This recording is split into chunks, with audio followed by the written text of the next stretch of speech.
Dhe vepra e parë, më thonë që duhet ta di njeriu është kur t'i jepet ndonjë e mirë, ta falenderoj Allahun subhanahu wa taala.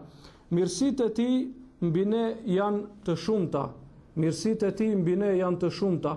Dhe Allahu subhanahu wa taala në urdhrin e parë që e cek në Kur'an na përkujton me mirësitë e tij, duke na urdhëruar në të njëjtën kohë që vetëm atë të adhurojmë.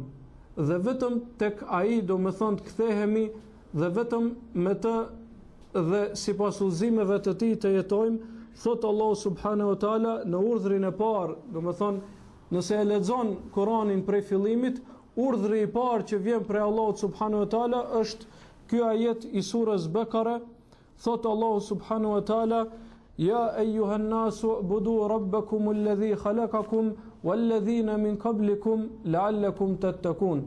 O ju njerëz, adhurojeni Allahun, Zotin tuaj, i cili ju krijoi juve dhe ata që ishin para jush, në mënyrë që të jeni të devotshëm. Alladhi ja'ala lakumul arda firashan was-samaa'a binaa'a wa anzala minas samaa'i maa'a.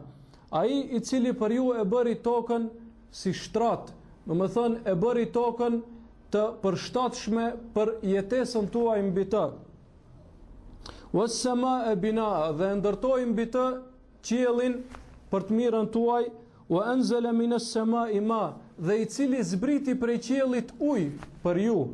Fa akhraja bihi min ath-thamarati rizqan lakum, dhe nëpërmjet këtij uji nxjori për ju, do të thonë lloje të ndryshme të pemëve dhe perimeve si furnizim për ju, si ushqim për ju.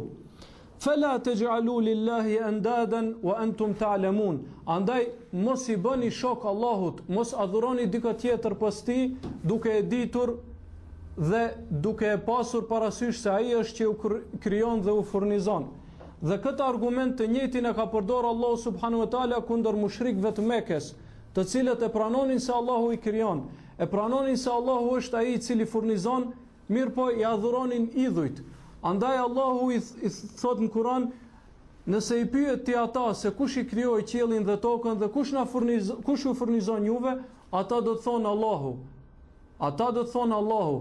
Atëherë thot, si mund të adhuroni diçka tjetër, kur çdo gjë do të thonë për ju, ai ju krijoi, ai ju furnizon, ai ju ka në dorë, si mund atëherë që adhurimin t'ia drejtoni dikujt tjetër përpos Allahut subhanahu wa taala?